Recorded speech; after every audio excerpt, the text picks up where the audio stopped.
Bonjour à tous. Voilà, je vous propose de vous présenter un projet qui me semble relativement intéressant et qui mérite d'être partagé. Ça concerne combinaison de procédés de renforcement de sol sous des éoliennes et on peut rajouter aussi en zone karstique.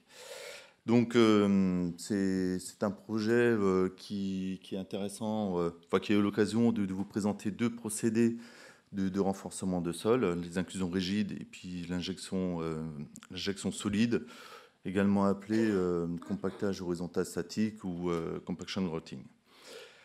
Voilà rapidement le contenu, il est assez chargé. Je vais vous parler rapidement du projet, contexte géotechnique, solutions de renforcement de sol, travaux d'injection solide, modélisation, contrôle et conclusion.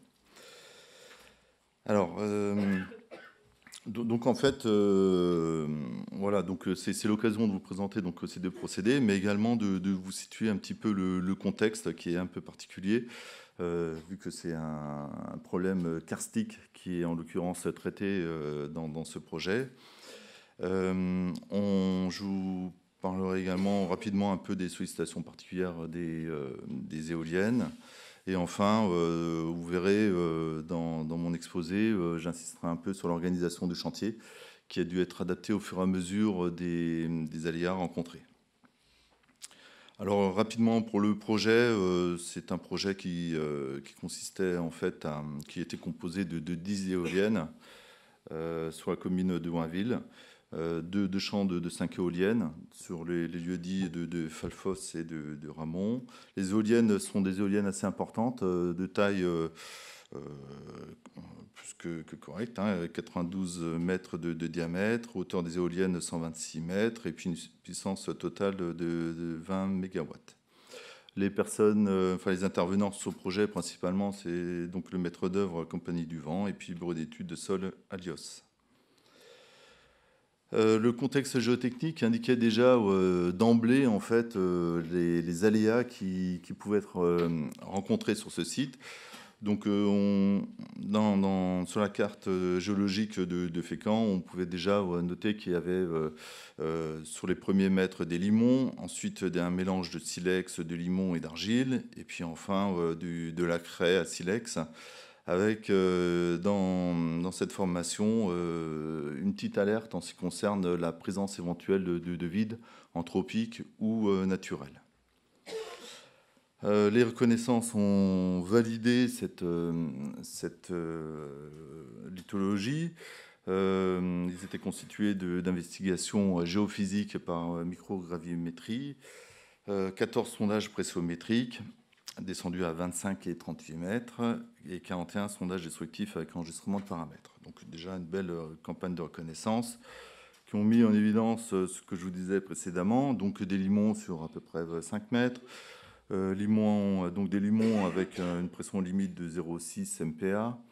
Ensuite, des limons et argiles beaucoup plus compacts avec un PL de 1,5 MPa. Et enfin, dans une zone, il y avait des décrets relativement compacts. Et sur deux éoliennes, des anomalies assez importantes, comme on le voit sur le sondage destructif. Argile et craie, donc jusqu'à plus de 45 mètres de profondeur, vous aviez en fait des hétérogénéités assez importantes et des zones très décomprimées de craie. Donc la solution de renforcement de sol qui était proposée en appel d'offres, c'était de réaliser des inclusions rigides sur l'ensemble de la zone avec un resserrement un peu plus important au niveau de la zone localisée comme une zone d'anomalie. Donc ces inclusions rigides dans les zones hors anomalie étaient à des profondeurs relativement, on va dire, faibles, entre 5 et 10 mètres de profondeur. Mais par contre, dès qu'on atteignait une zone d'anomalie qui pouvait être juste à côté d'une zone non sans problème, eh ben, on devait descendre rapidement à des profondeurs pouvant aller à plus de 45 mètres de profondeur. Donc il faut bien imaginer un peu la problématique dans le sens où vous avez une éolienne qui ne fait que 20 mètres de diamètre et un sol, malgré cette faible surface, très très hétérogène. Donc les quelques sondages réalisés, il y en avait quand même à peu près 6-7, ont quand même déjà donné un aperçu sur l'emprise de la zone problématique. Mais dès le départ, effectivement, il s'est avéré que ces sondages n'étaient pas en nombre suffisant pour bien délimiter de manière précise cette zone d'anomalie. Donc en appel d'offres, bien évidemment, il y a quelques points qui ont été d'office soulevés, hein, à savoir comment descendre des inclusions rigides à 45 mètres, voire plus en profondeur. Hein, ça va de soi que, je rappelle, les inclusions rigides habituellement sont réalisées avec des foreuses de type pieux, et donc atteindre des profondeurs de cette importance n'est pas forcément évident. Il faudrait déjà envisager des foreuses d'un gabarit relativement important, même très important, très peu approprié en fait à une surface d'éolienne qui fait une vingtaine de mètres. Donc là également, dans un appel d'offres, le marché ne pouvait être que traité au mètre et non pas forfaitaire. Ça va de soi que, ne connaissant pas l'emprise exacte de la zone problématique, on ne pouvait pas s'engager sur un montant forfaitaire. Ensuite, on a bien noté qu'il y avait lieu de définir cette zone d'anomalie par une mission G3. Et ce qui était en fait proposé sur ce projet, c'est non pas de réaliser des inclusions rigides avec une foreuse de type pieux, mais de procéder plutôt avec un procédé autre, à savoir une petite foreuse, enfin, peut-être pas petite foreuse, mais en petite perforation qui permettent d'atteindre des profondeurs justement de plus de 45 mètres. Et proposé donc sur ce projet-là, à nouveau, bien sûr, les inclusions rigides initialement proposées, mais seulement sur la frange superficielle, comme c'est indiqué sur ce schéma. Donc ancré dans des argiles de portance, enfin de compacité assez élevée, hein, donc avec une pression limite de 1,5, et de traiter de manière particulière la zone en fait décomprimée en fait dans la craie par un procédé d'injection solide. C'est un procédé, enfin on va y revenir après, donc qui permet déjà d'atteindre des profondeurs assez importantes par le fait qu'on utilise la petite perforation. Donc voilà, donc le projet a déjà été un peu adapté dans l'approche, hein, pour justement le rendre réalisable. Et on a donc, si je reprends les deux procédés qui ont été proposés, donc l'inclusion rigide, il faut savoir que c'est quand même un procédé qui est couramment utilisé maintenant sous des éoliennes. Dans ce cas-là, on a prévu de les descendre, comme je disais précédemment, à des profondeurs assez faibles. Et on a pour objectif, bien évidemment, de réduire bien sûr les déformations et d'augmenter la capacité portante. L'information, enfin le point à préciser, c'est que quand on prévoit des inclusions rigides sous des éoliennes, on prévoit toujours en fait la mise en œuvre d'un matelas qui a deux objectifs. Déjà de répartir la charge entre le sol et les inclusions, mais surtout dans le cas précis des éoliennes, c'est de dissiper les effets horizontaux et puis surtout les vibrations que génère une éolienne. En ce qui concerne l'injection solide, c'est déjà un procédé qui est un peu moins courant, qu'on voit pas forcément, on voit tous les jours sur les projets. Ça mérite effectivement peut-être que je m'y attarde un peu plus que les inclusions rigides. Au niveau de l'injection solide, qu'on appelle également compactage horizontal statique ou compaction grouting, c'est un procédé en fait qui consiste à injecter un mortier avec un slump très faible et le refouler dans le sol. Donc c'est pas par imprégnation, mais c'est pas en refoulant effectivement ce mortier dans le sol qu'on arrive à améliorer en général la compacité, mais il permet également de réaliser, si on souhaite, une inclusion rigide, hein, tout simplement en refoulant le mortier. Alors vous voyez sur le graphique, hein, le mortier, c'est vraiment avec un aspect pâteux C'est pas du coulis, enfin un mortier, on va dire liquide, hein. C'est vraiment quelque chose de pâteux avec un somme très faible. Donc c'est ce type de mortier qui permet, sous forte pression et à débit contrôlé, de refouler latéralement et de comprimer le sol. C'est très intéressant dans le cas de sites karstiques parce que vous avez la possibilité de recomprimer, de reconfiner en fait un terrain qui a été complètement décomprimé ou même de remplir des vides s'il y en a. Ce procédé, il faut savoir qu'il apparaît dans la norme 12715 avec à cet endroit-là, hein. Donc c'est un procédé avec déplacement du sol, à la différence des autres procédés d'injection, et qui permet donc le compactage ou reconfinement du sol décomprimé. Voilà. Donc ça mérite effectivement d'aller jeter un coup d'œil ou d'y faire référence à cette norme lorsque vous avez un projet étudié.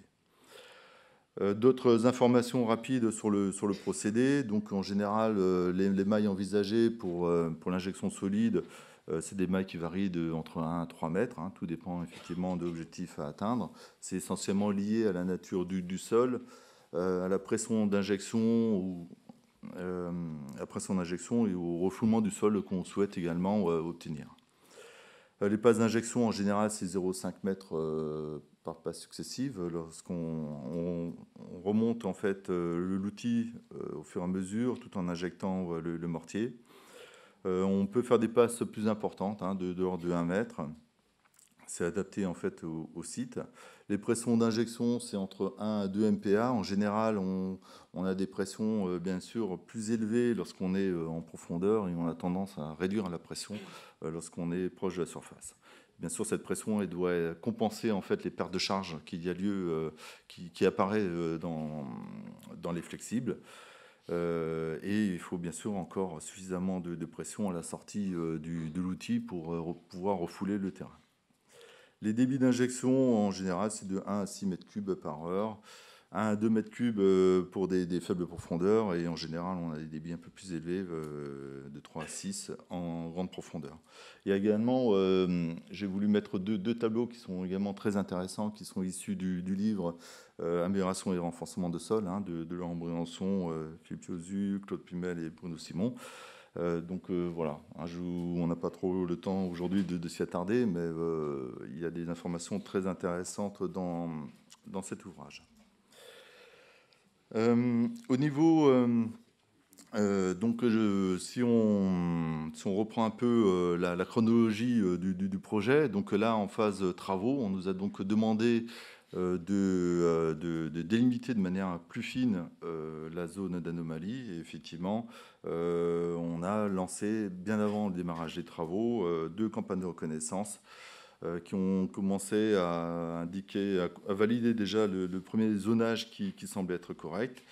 Et une deuxième campagne de reconnaissance a montré effectivement que c'est bien au centre de l'éolienne qu'il y avait une problématique, voire même avec une zone un peu plus importante.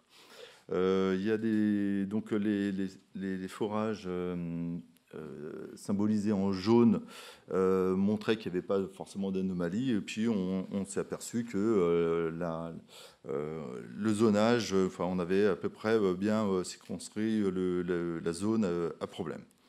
Bon, il aurait fallu effectivement à ce moment-là faire des sondages encore complémentaires, mais il a été décidé par défaut de temps de peaufiner un petit peu ce zonage en phase travaux, et notamment lors des injections solides. Alors, une chose qui est aussi intéressante sur cette slide, c'est que vous voyez à droite un petit tableur qui indique différentes couleurs, et ces différentes couleurs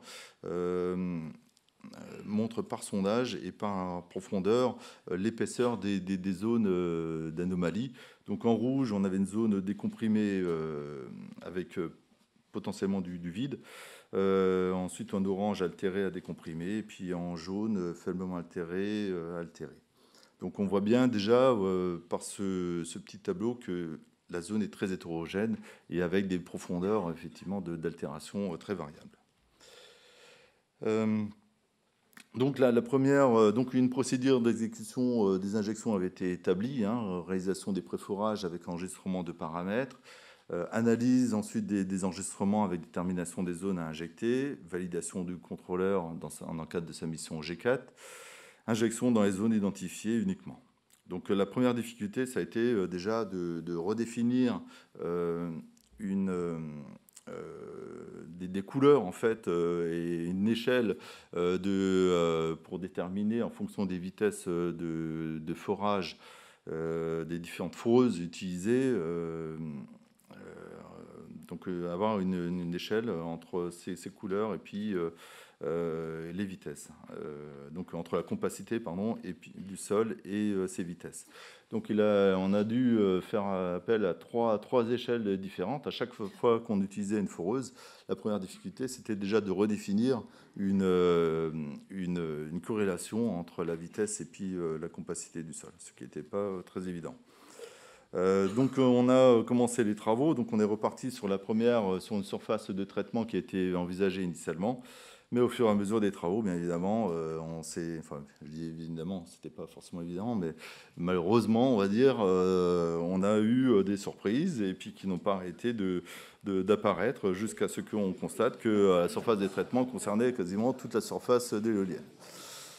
Alors, bon, donc c'était une réactivité en phase chantier un peu pénible, surtout que les profondeurs, je rappelle, c'était nouveau 45 mètres. Hein, donc je vous garantis que chaque fois qu'on attendait la zone à traiter, eh ben, on avait un délai d'exécution qui augmentait en conséquence et de manière très importante. Donc les travaux, ça a été en finalité 76 points de compactage, hein, profondeur 20 à 45 mètres, 150 mètres cubes de mortier injecté. Et donc 55 inclusions insert en haut. Alors ce qui est intéressant, c'est de voir un peu, toujours dans l'approche, c'est de voir comment on a en fait interprété par la suite toutes ces données. Parce que je vous rappelle qu'on avait une synthèse géotechnique qui était définie précédemment, enfin au tout début, et puis qui a en fait évolué, hein, comme vous l'avez vu. Et donc, ce qui a été envisagé donc, avant de continuer effectivement le projet, c'est de vérifier que ce qu'on avait réalisé était déjà bien fait, mais également de redéfinir en fait une synthèse géotechnique en estimant justement les épaisseurs des anomalies. Et on est reparti bien évidemment sur nos tableaux initialement réalisés pour ensuite tracer une cartographie des épaisseurs cumulées des anomalies que vous avez en fait sur votre gauche. Donc vous voyez que au niveau des couleurs, donc jaune, vert, on avait des épaisseurs cumulées très importantes, hein, de l'ordre de plus de 20 mètres, 20-24 mètres. Et puis une autre zone avec des épaisseurs plutôt d'une dizaine de mètres et une troisième zone en gris où on avait des épaisseurs très faibles. La chose qui est intéressante aussi dans l'exploitation de ces données, on a pu voir que si on compare la carte de la prospection géophysique qui avait été réalisée tout au début, la partie jaune que vous avez sur cette carte correspond relativement bien, et qui indique donc des anomalies très importantes, colle quand même relativement bien avec la cartographie des épaisseurs cumulées des zones injectées posant problème. D'autres aussi cartographies ont été établies parce qu'il faut bien je vous rappelle que une fois qu'on a fait ces injections-là, il fallait aussi réaliser en partie superficielle des inclusions rigides. Et comme on s'est aperçu qu'il y a eu beaucoup de changements sur cette petite éolienne de 20 mètres de diamètre, eh ben on a on a analysé justement tous les paramètres de travail qui avaient été obtenus par les enregistrements de paramètres pour définir non seulement le toit de la couche porteuse des inclusions rigides, qui variait quand même entre 2 et 7,5 mètres, mais également on a vérifié l'épaisseur de cette couche destinée entre guillemets, à porter les inclusions rigides. Donc on a dû redéfinir une nouvelle synthèse géotechnique Toujours sur cette petite éolienne, on a défini en fait 3 zones. Une zone d'anomalie avec des épaisseurs de l'ordre quand même de 30 mètres en rouge. Une zone jaune avec des épaisseurs moyennes de 12 mètres. Et puis en gris-bleu, une zone avec maximum, ou en moyenne, on va dire, quelques petites anomalies qu'on avait également repérées dans cette zone-là. Donc la modélisation a débuté en tenant compte de ces 3 zones, de ces 3 synthèses géotechniques, en essayant et en visant justement les performances à atteindre qu'on demande en général pour une éolienne. Là, en l'occurrence, c'était 155 kPa aux ELS. Ça peut aller jusqu'à 200 kPa en général. Une raideur statique en rotation supérieure à 5000 MN/m par radian, une rotation inférieure à 3 mm par mètre, une raideur dynamique en rotation supérieure à 40 000 MN/m par radian, de manière donc surtout à éviter la résonance du système. Donc la modélisation de l'éolienne était assez complexe. On a fait en fait deux approches, une approche analytique et une approche numérique. Où, au niveau de l'approche analytique, la première démarche, c'était de vérifier la portance, qui était relativement vite analysée, dans le sens où on s'est aperçu qu'on était dans le domaine 2, donc il n'y avait pas lieu de pousser très en avant les vérifications.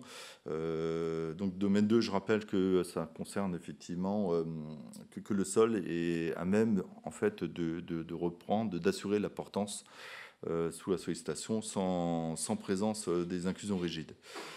Déformé ensuite, on a utilisé le logiciel, là en l'occurrence Foxstar, avec d'abord des calculs des modules équivalents sous TASPI+, pour les couches traitées, par inclusion rigide, mais également par CHS, par injection solide.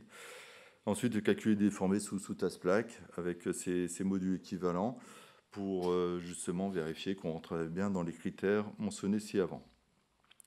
Une deuxième modélisation ensuite a été également réalisée sous Plexis 3D cette fois-ci, où on a modélisé alors de manière la plus complète possible les inclusions rigides classiques en surface, mais également les colonnes d'injection solide qui ont été considérées comme des inclusions rigides, en considérant cette fois-ci un diamètre moyen, voire même plutôt minimum. Et on a refait les calculs pour valider justement, selon cette deuxième approche, la portance, enfin pas l'importance, les déformés de l'ouvrage, enfin de l'éolienne. Les contrôles qui ont été réalisés là, sur ce projet sont donc de 24 sondages destructifs en cours de travaux, avec enregistrement de paramètres, en plus de nos sondages réalisés dans le cadre de l'injection solide, 2 sondages pressométriques pour aussi corréler entre les enregistrements de paramètres et la compacité du sol, mesurée par le pressomètre. Et au niveau des travaux, on a fait donc bien sûr enregistrement de paramètres sur tous les points d'injection, écrasement des éprouvettes de béton, un essai de chargement sur une inclusion insert par éolienne, 3 essais d'impédance par éolienne aussi sur les inclusions rigides. Voilà un petit peu tout ce qui a été fait. Alors en conclusion, on a donc, on peut dire, le système, le renforcement de sol proposé a bien fonctionné, parce que c'est quand même un projet qui date de 2015. Et on peut dire que ça a bien fonctionné et qu'on a bien géré effectivement tous ces anomalies qui ont été constatées. Par contre, ce qu'on peut dire, c'est que la principale difficulté a quand même été, en phase travaux, de définir justement de manière bien précise les zones à injecter. Et ça, c'était effectivement très difficile à prendre en compte au fur et à mesure de l'avancement du chantier.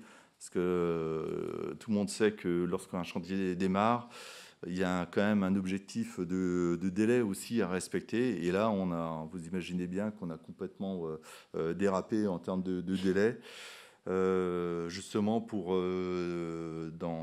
au niveau l'interprétation en fait de ces enregistrements de paramètres qui ne sont pas forcément d'une fiabilité ou d'une précision, on va dire, sont fiables, mais pas d'une précision très importante. Et là, en l'occurrence, on n'avait pas forcément de vide, on avait à gérer surtout des zones décomprimées. Donc, c'était pas forcément évident de bien cibler les zones à injecter. Et puis la corrélation avec des CPT et puis des pressomètres n'était pas non plus effectivement en nombre suffisant pour le permettre de manière de manière simple, on va dire. Et puis bon, les délais d'interprétation, vous imaginez bien que c'est incompatible avec le planning des travaux. Donc la solution injection solide, c'est une solution qui est très bien adaptée en fait dans ce contexte-là. Mais on est sorti en quelque sorte de la procédure habituelle qu'on propose pour ce genre de procédé. Et cette procédure qui, à nouveau, figure en plus dans le livre, j'en fais beaucoup de publicité aujourd'hui, de l'amélioration et renforcement du sol. Cette procédure, je pense qu'il faut vraiment la préserver parce qu'elle a déjà fait ses preuves sur de nombreux chantiers. Et j'avoue que si on avait à refaire un tel chantier, on n'en démordrait pas.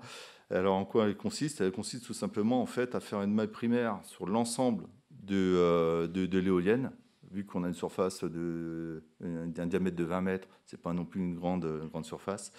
Donc une maille relativement lâche, primaire, pour déjà localiser dans un premier jet et cerner à peu près la zone d'anomalie. Et puis ensuite de procéder en maille secondaire et tertiaire, en intermaille. On ne voit pas forcément bien les couleurs, mais de resserrer au fur et à mesure, effectivement, par des différentes mailles, le réseau de manière à ensuite bien se concentrer sur la zone à forte anomalie et à injecter effectivement en conséquence. Je pense que cette façon de faire, elle est même peut-être plus économique que de multiplier dans un nombre inconsidérable les essais, les sondages destructifs avec enregistrement de paramètres. Voilà, donc juste pour finir, quelques photos.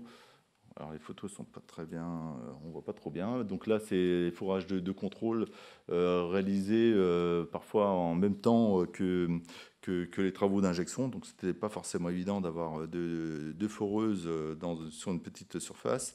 Les travaux d'injection solide réalisés donc au sein de cette éolienne avec la centrale donc de mortier, qui est assez simple, hein, c'est un gros avantage aussi de l'injection solide, hein, c'est qu'on n'a pas besoin de moyens très importants pour réaliser ce type de travaux, donc un malaxeur. Et là, en l'occurrence, on n'avait pas de silo, parce qu'on a un problème de carrossabilité aussi de plateforme et des conditions météo catastrophiques. En général, quand on a des problèmes, ils se cumulent, hein.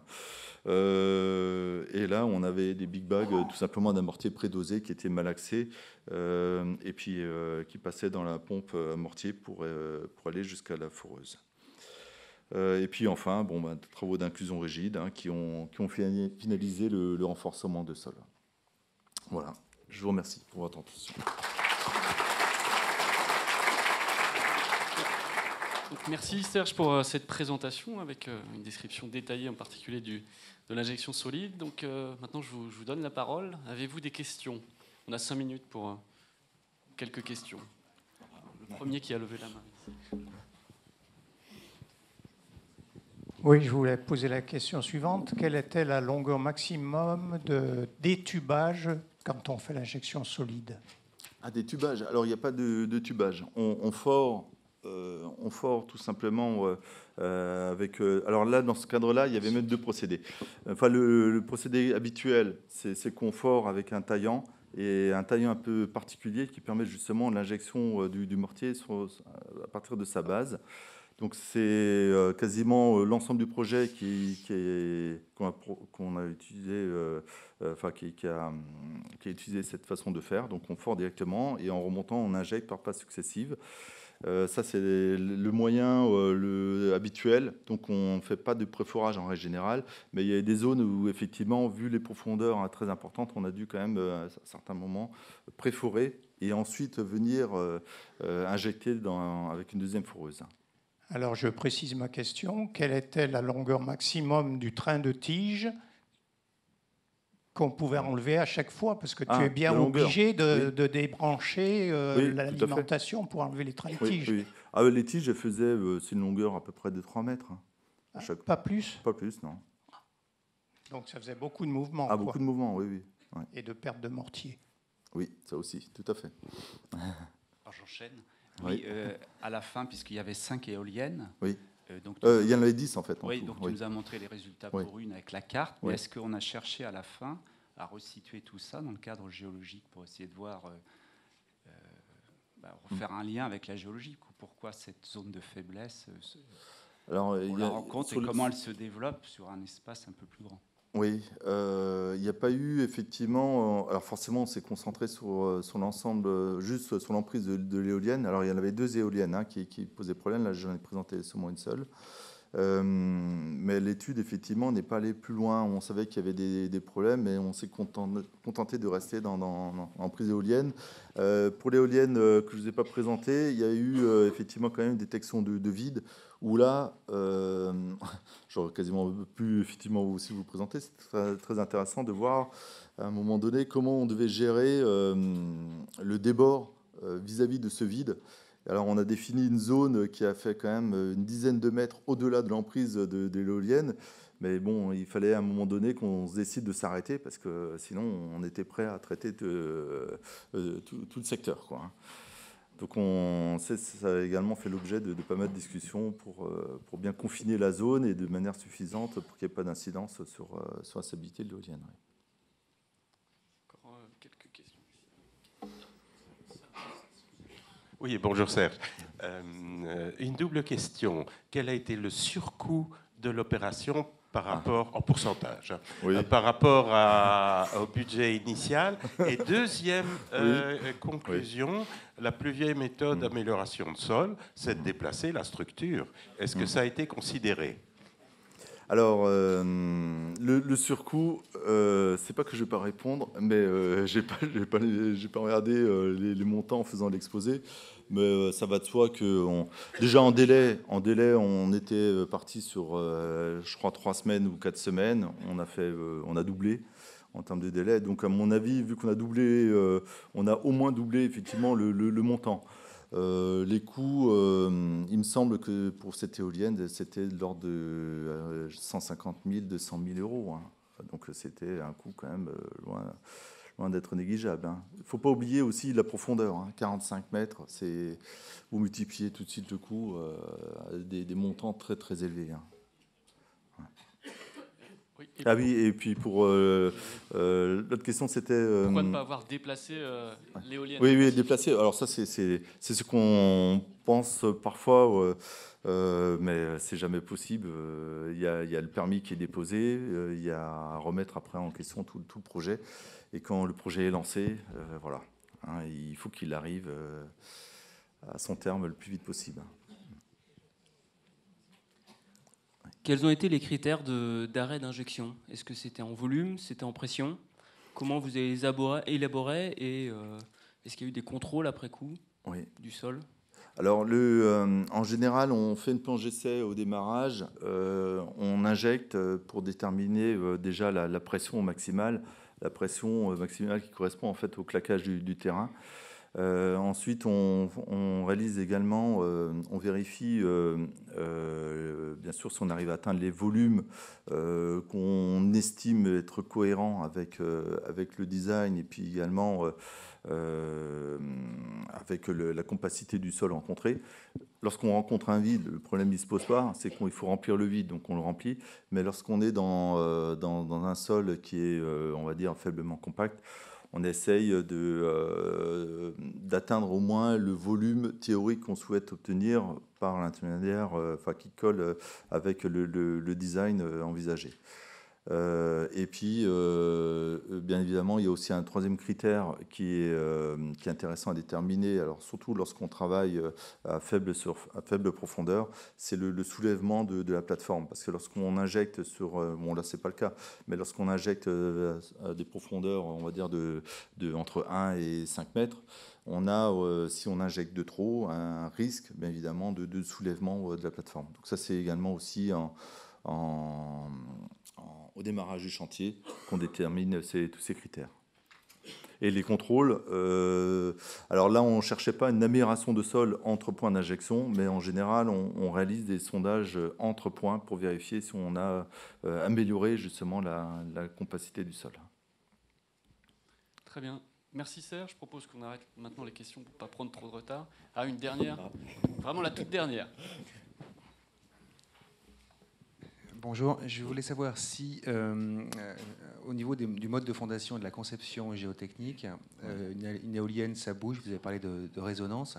Je voulais savoir si le mode de calcul et les essais avaient été réalisés en prenant en compte un phénomène dynamique. Et à savoir si, et également, les essais pressiométriques qui ont été réalisés, c'est des essais pressiométriques standards ou des essais pressiométriques dynamiques.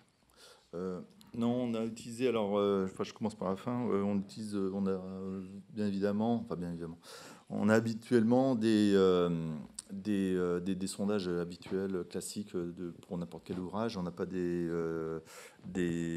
sondages, là en l'occurrence c'est également le cas, bien spécifiques pour tenir compte de ce côté un peu dynamique de la sollicitation. Le CFMS, dans ses recommandations, recommande quand même qu'on fasse qu'on détermine justement le module de cisaillement, mais c'est rarement effectivement le cas. On n'a que des sondages habituels. Et oui, donc ensuite au niveau de la modélisation, hormis le coefficient là que je vous ai montré rapidement, au niveau de la raideur en fait dynamique, hormis le calcul de ce coefficient-là, on n'a pas effectivement d'autres paramètres ou d'autres justifications à faire. On l'estime effectivement à partir d'un module de cisaillement, mais ça s'arrête là pour justement éviter qu'on rentre en résonance. Mais toute justification dynamique effectivement n'est pas donnée pour le cadre de ces éoliennes. Merci Serge.